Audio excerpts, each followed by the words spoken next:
И продолжим, пожалуйста, Austatud kohus Уважаемый суд, ja ajakirjanikud, дорогие журналисты, kuulajad, Eesti слушатели, rahvas. народный суд. 2 aastat ja pealegi veel. 2 aastat on selle mulle mõistetamatu ning paljudele arusaamatu süüdistusakti alusel jäetud minu lapsed isa hooleta, minu invaliidist õde ilma venna hooleta ja 10 000 meie toetajad ilma selgusest. Täna paljud meist esitavad õigustatud erinevaid küsimusi.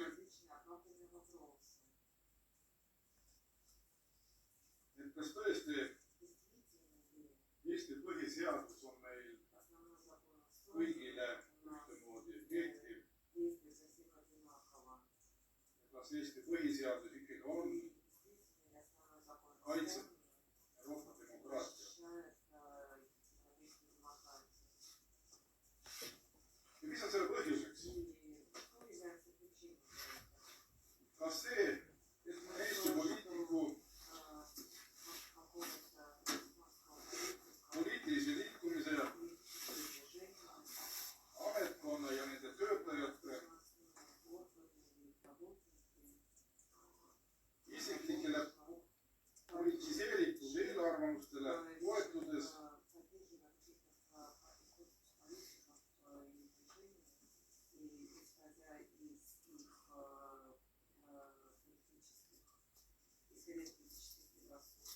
kasutatakse süüdistuste koostamisel sellised standväljendid nagu meil on alust arvata, pole põhjust kahelda, on eluliselt usutav, minu isiklikust siseveendumisest lähtudes.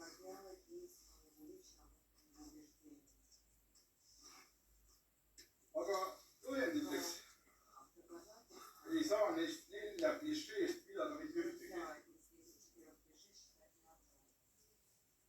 Tõendan oma olemused kas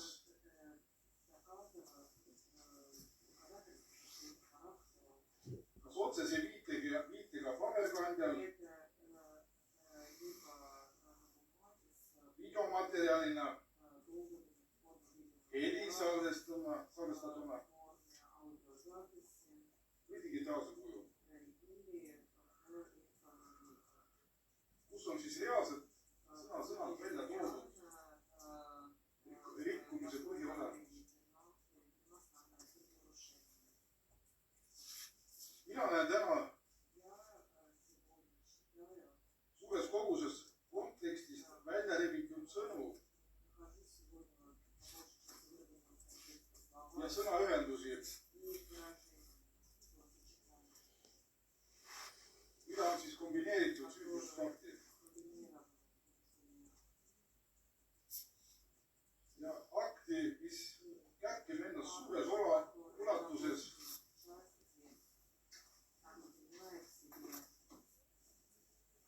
mõisteid stiilis ehk äkki võib olla vist. Kohtupidamine peaks toimuma samadel põhimõtetel nagu matemaatilised teoreemid, kus õige vastuse saamiseks on vajalikud õiged lähteandmed nagu eeldus, alus, tõendus ja just nii on võimalik saavutada tehti õige tulem ehk siis vastutus. Meie puhul siis otsus.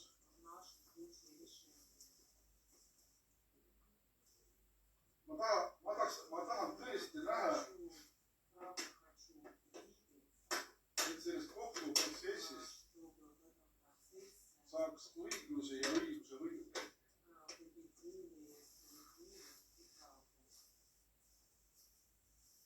Loodetavasti on see minu nii-öelda viimane sõna esitlus.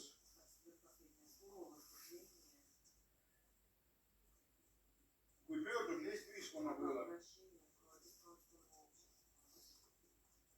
et hoida meie kõigi euroopalikke traditsioonilisi väärtusi.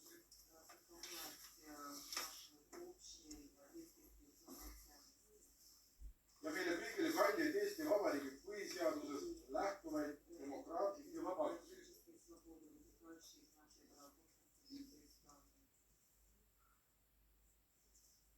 Olgu tulemane otsus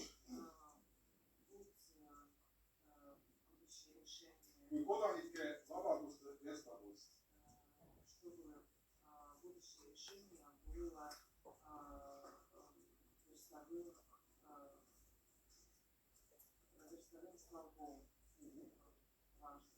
See on kui minu moraalne testament minu lastele.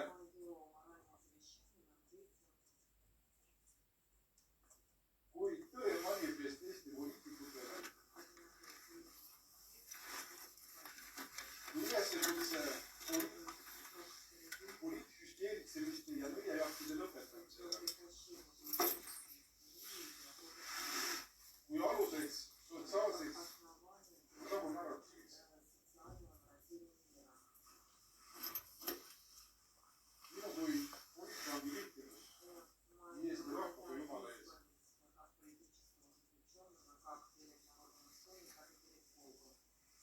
Olgu see kui uus Eesti südametunnistuse vundament,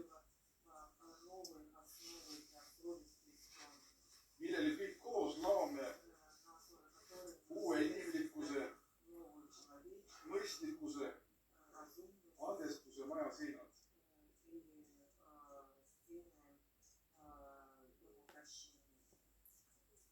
Et mõista selle kohtuprotsessi eripära,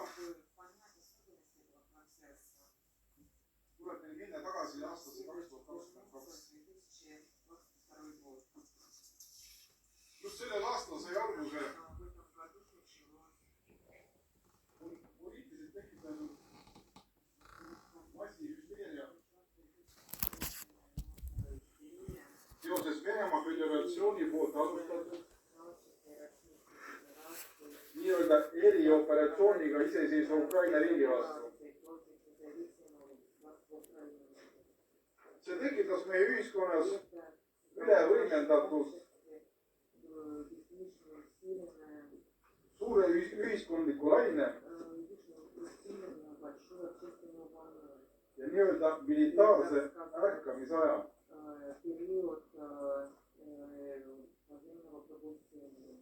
Mis paljuski oli pärit meie minevikust, ajaloost, traagikat täis perioodist enne ja pärast teist maailmasõda.